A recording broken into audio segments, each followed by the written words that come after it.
जय हिंद दोस्तों, आपका स्वागत है देव एग्री कॉन्सेप्ट यूट्यूब चैनल पे। दोस्तों, आज हम पढ़ने जा रहे हैं भू परिष्करण यानी टिलेज। देखिए दोस्तों, एग्रीकल्चर का ऐसा कोई सा भी एग्ज़ाम नहीं है जिसमें भू परिष्करण में से कोई क्वेश्चन आए नहीं। ऐसा कोई सा भी एग्ज़ाम अभी तक हुआ नहीं है। तो अपन इसको क्या करेंगे, विस्तार से पढ़ लेते हैं और इसमें कौन कौन से टूल्स जो है एग्रीकल्चर के वो काम आते हैं उनकी भी मैं लास्ट में आपके लिए कुछ फ़ोटोज़ लगाई है, तो उसको भी अपन लास्ट में देखेंगे। तो पहले इसकी अपन थ्योरी देख लेते हैं। देखते हैं, सबसे पहले दे रखा है टिलेज शब्द किस भाषा का है। ऐसा कोई क्वेश्चन आ जाए तो ये एग्लो सक्सोन जो भाषा होती है उस भाषा का ये शब्द है और उस भाषा से ये लिया गया है। भू परिष्करण के जनक की अगर हम बात करें तो वह है आपके जेन्त्रो ठुल। शून्य या जीरो भू परिष्करण या टिलेज की बात करें या इसके जनक कौन है तो वह है आपके गर्बर ट्रिप्लेंट। आपको पूछा जाए कि जैसे शून्य भू परिष्करण के जनक कौन है तो गर्बर ट्रिप्लेंट आप राइट आंसर करोगे। आप इस पर स्टार लगा सकते हो, बहुत इंपॉर्टेंट क्वेश्चन है। आगे देखते हैं, न्यूनतम भू परिष्करण यानी मिनिमम टिलेज के फादर कौन है तो वह है E.H. फॉल्कनर। ठीक है, इंग्लिश में मैं आपको बता दूं कि फादर ऑफ, आपके अगर पूछ ले कि फादर ऑफ मिनिमम टिलेज तो वो कौन से हैं, E.H. Faulkner. Father of zero tillage तो कौन है, गर्बर ट्रिप्लेंट। ऐसे आप याद रख सकते हैं। फादर ऑफ टिलेज जेन्त्रो ठुल। ठीक है ना। और टिलेज किस भाषा का वर्ड्स है तो वह है आपके एग्लो सेक्सोन, अगर जो लैंग्वेज है उसका ये शब्द है या वर्ड है। ये तो हो गई आपकी ये बात। नोट में क्या दे रखा है, आपके दे रखा है टिल्थ। अब टिल्थ क्या होता है, एक टिलेज के कारण अपन भू परिष्करण करते हैं ना, तो उसके कारण मृदा में भौतिक दशा में होने वाले, जो मृदा की जो भौतिक दशा होती है उसमें होने वाला परिवर्तन जो होता है उसे अपन टिल्थ कहते हैं। क्योंकि अपन जब भू परिष्करण करेंगे ना तो उसमें जैसे ढेले बन जाएंगे, ये सारी चीज़ें जो आती है वो आपके टिल्थ में आ जाती है। ठीक है, आगे देखते हैं, कृषि के लिए उपयुक्त एग्रीगेशन का आकार 1 से 5 mm उपयुक्त माना जाता है। अब एग्रीगेशन का मतलब क्या है, जैसे अपन भू परिष्करण करेंगे जिसमें पाटा लगाएंगे या कल्टीवेशन से कुछ करेंगे तो उसमें क्या है कि छोटे छोटे ढेले बन जाएंगे, मतलब तो उसका जो आकार, उपयुक्त आकार कितना होना चाहिए तो उसका आकार जो होता है वो आपके 1 से 5 mm यानी मिलीमीटर का होना चाहिए। वो आपके एग्रीकल्चर के लिए उपयुक्त माना गया है। तो ये आपके एग्रीगेशन आप याद रख सकते हैं। ठीक है, मृदा में 25 से 50% नमी में कमी आने पर या 50 से 75% उपलब्ध जल पर भू परिष्करण या टिलेज किया जाता है। देखिए, यहाँ समझने की बात यह है कि अगर कोई सॉइल है उसमें आपके 25 से 50% अगर नमी में कमी आ गई तो अपन उस पर टिलेज कर देंगे। अगर तो ये एक तो यह बात मान लो, अगर ये नहीं माने तो आपके उपलब्ध जल अगर 50% है, 50 से 75% है, तो उस पर भी अपन आप क्या कर सकते हो, भू परिष्करण कर सकते हो, टिलेज कर सकते हो। ठीक है ना। अगर आप देखोगे ना दोनों चीज़ एक ही है। ठीक है ना। या तो आप जैसे 75 में आप 25 जोड़ोगे तो आपके 100 जाएगा, और जैसे 50 में अगर 50 जोड़ोगे तो भी क्या हो जाएगा, 100। तो आप चाहे इधर से देखो चाहे इधर से देखो, एक ही बात है। ठीक है ना। ठीक है, आगे देखते हैं, आपकी क्लासिफिकेशन दे रखा है कि कितनी गहराई पे जो है, कौन सी गहराई पे कितने सेंटीमीटर तक आपकी जो है जुताई होती है वो देखते हैं। तो क्रीडा central research institute for dryland agriculture, जो इसका जो इंस्टीट्यूट है वह आपके हैदराबाद में है। इसके अनुसार जुताई की गहराई कितनी होनी चाहिए तो वो देखते हैं। कम गहराई जुताई, सेलो टिलेज। ठीक है ना, इसलिए उथली, इसका अर्थ होता है उथली, हिंदी में उथली होती है। तो उसके लिए आपकी जो गहराई होती है वो 5 से 7 सेंटीमीटर आपकी होती है। ठीक है ना। मध्यम जुताई की अगर बात करें, मीडियम टिलेज की, तो उसकी जो आपके गहराई होती है वो 15 से 20 सेंटीमीटर होती है। और डीप टिलेज की अगर गहराई की बात करें तो गहरी जुताई की अगर बात करें तो 25 से 30 सेंटीमीटर इसकी आपके गहराई हो जाती है। आप ये भी याद रखें, इंपॉर्टेंट है। अभी क्वेश्चन पूछा गया था आपके ARO में ये क्वेश्चन कि आपके मीडियम जो टिलेज होता है उसके लिए गहराई कितनी होती है, तो उसके लिए जो गहराई होती है वो आपके 15 से 20 होती है। आपके राइट आंसर हो गया था उसमें। ठीक है, आगे देखते हैं, भू परिष्करण का मृदा पर प्रभाव क्या पड़ता है, यानी टिलेज करने से सॉइल पे क्या इफेक्ट पड़ता है वो अपन देखते हैं। पहला है, टिलेज करने पर मृदा की भौतिक, जैविक और रासायनिक दशा में परिवर्तन आ जाता है। ठीक है, मृदा तापमान अधिक हो जाता है। ठीक है। तीसरा देखिए, सूखी मृदा में भू परिष्करण करने पर तापमान जो है बढ़ जाता है, ये भी आप याद रखिए। आगे देखते हैं, चौथा, मृदा की जल धारण क्षमता बढ़ जाती है क्योंकि मृदा में सूक्ष्म रंध्रों की संख्या बढ़ जाती है, ठीक है ना। अगर आप टिलेज करोगे तो उसकी जल धारण क्षमता बढ़ जाएगी और उसी कारण से क्या हो जाएगा, सूक्ष्म रंध्रों की जो क्यों बढ़ता है, क्योंकि सूक्ष्म रंध्रों की जो है संख्या बढ़ जाती है, इसलिए उसकी जल धारण क्षमता बढ़ जाती है, ये कहना चाहता है, ठीक है। आगे देखते हैं, मृदा में सूक्ष्म व बड़े रंध्रों का अनुपात समान हो जाता है। अगर आप टिलेज करोगे ना, टिलेज या भू परीक्षण करोगे तो उससे क्या करेंगे, आपके बड़े और जो छोटे जो रंध्र है उनका जो अनुपात है वो समान हो जाता है, ठीक है। आगे देखते हैं 6 नंबर का, भू परीक्षण यानी टिलेज करने पर मृदा की बीडी यानी ब्लड डेंसिटी स्थूल घनत्व में कमी आ जाती है। ये भी याद रखें, ये लाइन याद रखें कि अगर टिलेज करेंगे तो मृदा का जो ब्लड डेंसिटी है, स्थूल घनत्व है, वो कम हो जाता है, ये भी याद रखें, ठीक है। जबकि पार्टिकल डेंसिटी यानी कण घनत्व पर भू परीक्षण का कोई प्रभाव नहीं पड़ता, ये भी याद रखें, स्टार लगा सकते हो आप। ये पॉइंट बहुत ही अच्छा है कि भू परीक्षण करने यानी टिलेज करने पर मृदा की ब्लड डेंसिटी तो क्या हो जाती है, कम, लेकिन पार्टिकल डेंसिटी पे कोई प्रभाव नहीं पड़ता, ये याद रखना आप, ठीक है। खाद डालने पर भी आपके ब्लड डेंसिटी कम हो जाती है, ये भी आप याद रख सकते हैं, ठीक है। टिलेज में मृदा में सूक्ष्म जीवों की क्रियाशीलता बढ़ती है और कार्बनिक पदार्थ का अपघटन होता है। टिलेज करने से आपके सूक्ष्म जीवों की क्रियाशीलता बढ़ जाती है और कार्बनिक पदार्थ का अपघटन भी होता है, ठीक है साहब। ये तो थे आपके जो है कि टिलेज करने से क्या प्रभाव पड़ेगा सॉइल में, वो सारी चीज़ें। अब अपन पढ़ते हैं इसका जो है वर्गीकरण कि टिलेज कितने प्रकार का होता है। तो टिलेज होता है आपके, पहला दे रखा है प्राथमिक टिलेज जिसे हम प्राइमरी टिलेज कहते हैं, दूसरा दे रखा है द्वितीयक टिलेज जिसे सेकेंडरी टिलेज कहते हैं, तीसरा दे रखा है न्यूनतम टिलेज यानी मिनिमम टिलेज जिसको अपन इंग्लिश में कहते हैं, शून्य टिलेज जिसको हम जीरो टिलेज कहते हैं, ठीक है, और संरक्षित जिसे हम कहते हैं कंजर्वेशन टिलेज, ठीक है ना। ये पांच आपके जो है मुख्य रूप से टिलेज को वर्गीकृत किया गया है। अब अपन इसको एक एक करके देख लेते हैं। पहला दे रखा है प्राइमरी टिलेज जिसे हम कहते हैं प्राइमरी टिलेज, ठीक है ना। इसमें क्या होता है, इसमें होता है कि ये कठोर परत को तोड़ना। अगर कठोर परत को अपन तोड़ रहे हैं, जैसे अपन जो है हल का यूज कर रहे हैं और उसके जो है उसको तोड़ रहे हैं ना, तो वो आपके प्राथमिक भू परीक्षण में आएगा यानी प्राइमरी टिलेज में आएगा। इसमें यंत्र क्या क्या काम आता है, हल, देसी हल, MB plough, chisel plough, disc plough, ठीक है ना। आगे देखते हैं सेकेंडरी भू परीक्षण जिसे कहते हैं द्वितीयक भू परीक्षण। और इसमें क्या होता है, प्राथमिक भू परीक्षण के बाद या बुआई के बाद जो क्रियाएं जो होती है भू परीक्षण की, वो आपके सेकेंडरी में आती है। और इसमें यूज होता है आपकी कल्टीवेटर, ठीक है। कल्टीवेटर तो आपका सबका देखा हुआ है, अभी अपन लास्ट में जो है पिक के माध्यम या पिक्चर के माध्यम से मैंने आपको दिखा दूंगा, ठीक है। आगे देखते हैं न्यूनतम यानी मिनिमम टिलेज, ठीक है, इसको इंग्लिश में कहते हैं, ये भी आप याद रखें। इसमें क्या होता है, इसमें प्राथमिक भू परीक्षण को नहीं करके द्वितीयक भू परीक्षण सीड बेड बनाने के लिए भू परीक्षण किया जाता है। ये भी याद रखें कि इसमें आपके प्राइमरी जो है टिलेज इसमें नहीं करते हैं और आपके जो है द्वितीयक भू परीक्षण भी आपके सीड बेड बनाने के लिए ओनली यूज किया जाता है, ठीक है। इसमें यूज होता है आपका रोटावेटर का। न्यूनतम जो भू परीक्षण होता है ना, उसमें आपके रोटावेटर का यूज होता है। और रोटावेटर क्या होता है, इसका यूज आपके प्राइमरी और सेकेंडरी टिलेज दोनों के रूप में आप इसमें कर सकते हो रोटावेटर का यूज, ठीक है ना। अब कभी ऐसा आ जाए कि ऐसा कौन सा यंत्र है, ऐसा कौन सा टूल्स है जिसका यूज आप प्राइमरी टिलेज में भी करते हो और सेकेंडरी टिलेज में भी करते हो, तो वो कौन सा हो गया, आपका रोटावेटर हो गया, ठीक है।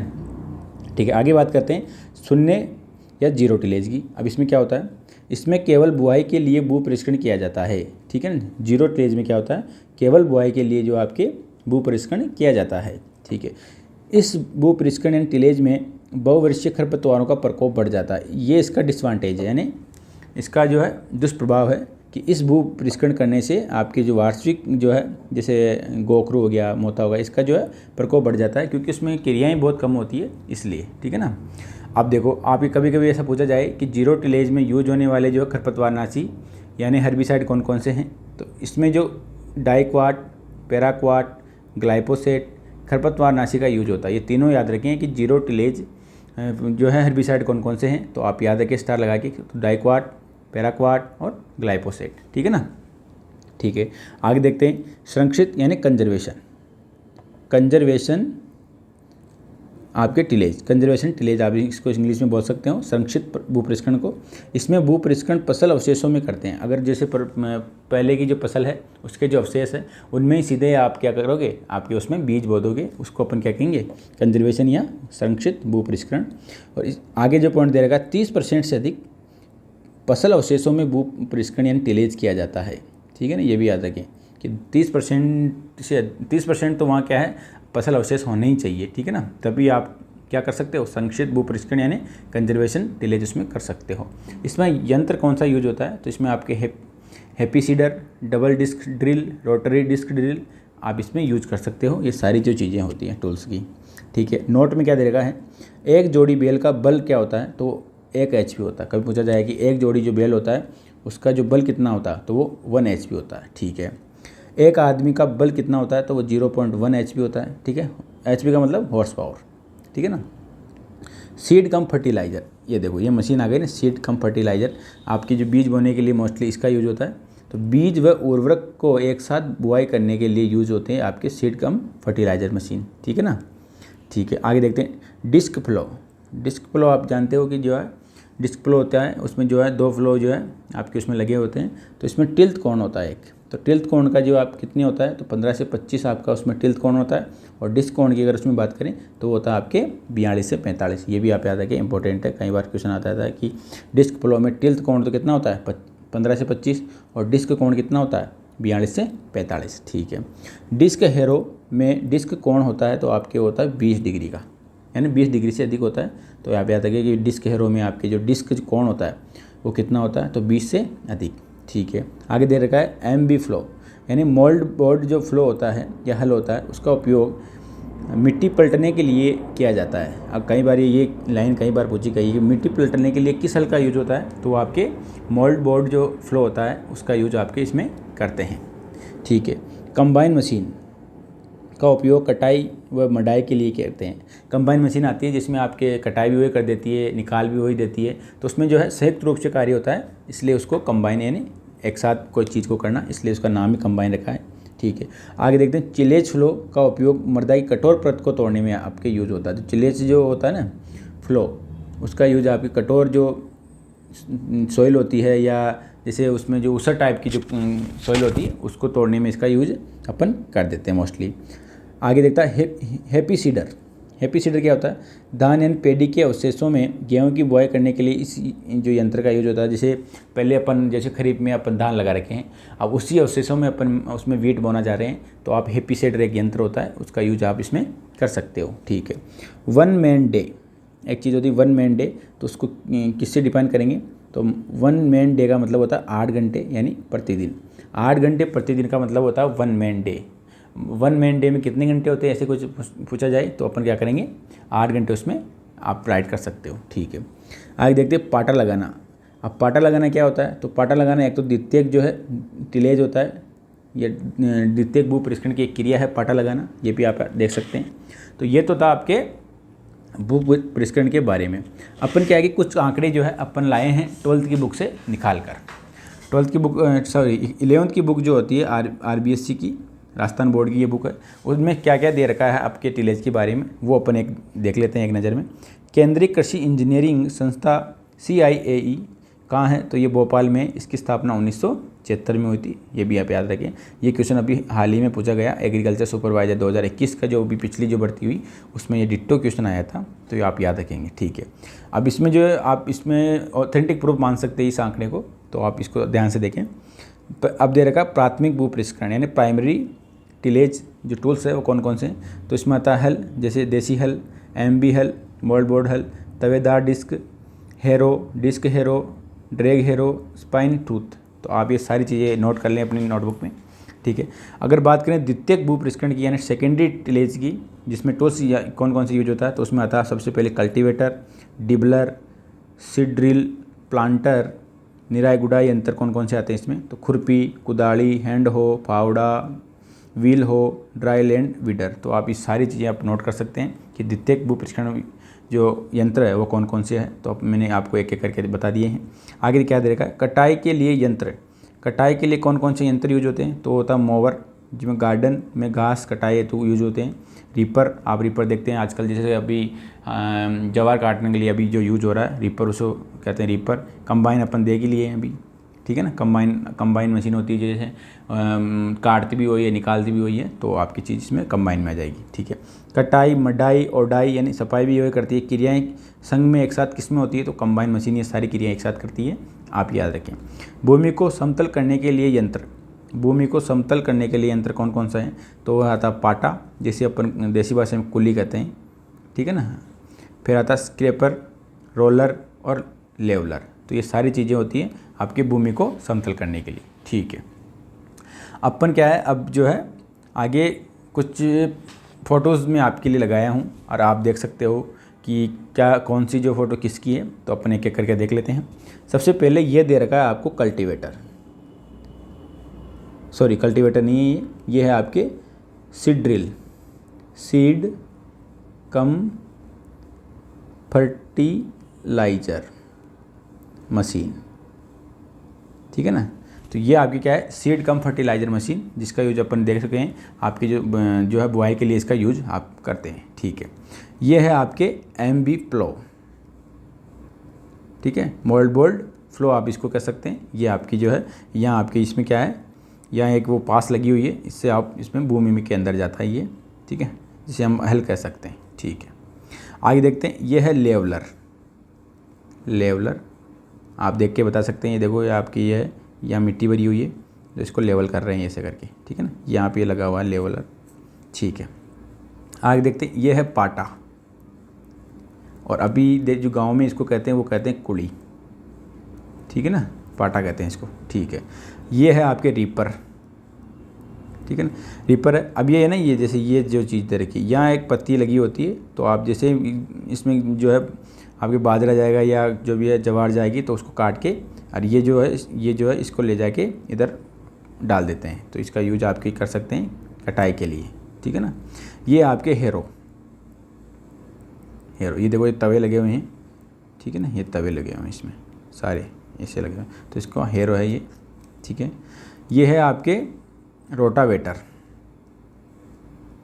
और इसी का यूज जो आपके प्राइमरी और सेकेंडरी दोनों में ही टिलेजों में इसका यूज होता है, प्राइमरी और सेकेंडरी में। यह है रोटावेटर, ठीक है ना, ठीक है। हाँ, अब देखो आप देसी हल,